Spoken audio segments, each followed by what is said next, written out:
大家好，今天让我们一同踏入唐代诗人韦应物的《出发扬子纪元大教书》所构筑的诗意世界。或许此刻你心中已悄然泛起丝丝好奇，究竟是何种独特魅力，能让这首诗历经千百年岁月洗礼，依旧在当代撩拨着人们的心弦？那么，不妨跟随我的笔触，一同细细品味这首佳作，深度感受其中蕴含的浓浓离愁别绪，以及诗人对人生的深刻哲思。出发扬子纪元大教书原文如下：萋萋去亲爱，泛泛入烟雾。归照洛阳人，残钟广陵树。今朝此为别，何处还相遇？世事波上舟，颜回安得住？诗的开篇，韦应物便直抒胸臆。萋萋去亲爱，泛泛入烟雾。诸位，试想一下，诗人即将与挚友分别，内心满溢着凄苦哀伤，那离别的愁绪恰似弥漫在空气中的浓稠烟雾，不仅模糊了眼前的景象，更让心情陷入混沌。我们仿佛能清晰看到诗人伫立船头，望着挚友的身影渐行渐远，心中五味杂陈，百般滋味在心头翻涌。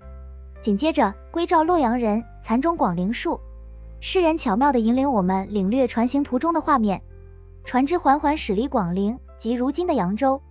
远处传来若有若无、隐隐约约的残钟回响，岸边的树木也在视野中逐渐模糊隐没。这一切宛如诗人内心的真实映照，在离别的那一刻，周遭的一切都变得朦胧不清，钟声渐远，树木渐隐，心中那份难以割舍的不舍之情愈发浓烈，仿佛在无声地提醒着诗人，此番分别，重逢之日或许遥遥无期。而后，诗人发出一声沉重的叹息，今朝此为别，何处还相遇？大家是否能真切体会到这离别之际弥漫的迷茫之感，人与人之间的缘分究竟能否再次铸就相遇的契机？这无疑是每个人心底都难以回避的人生哲理。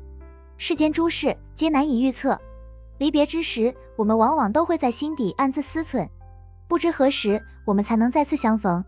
诗的结尾堪称点睛之笔，世事波上舟，颜回安得住？此处，诗人将人生精妙地比作波涛上漂泊的行舟，无论是顺流而下，还是逆流而上，又怎会有真正的停歇？人生恰似这艘船，时而顺遂如意，时而坎坷波折，无法驻留，只能随波逐流。读到此处，想必大家也会在心中感叹，世事如此，人生亦是如此。这无疑是一段充满未知、难以捉摸的奇妙旅程。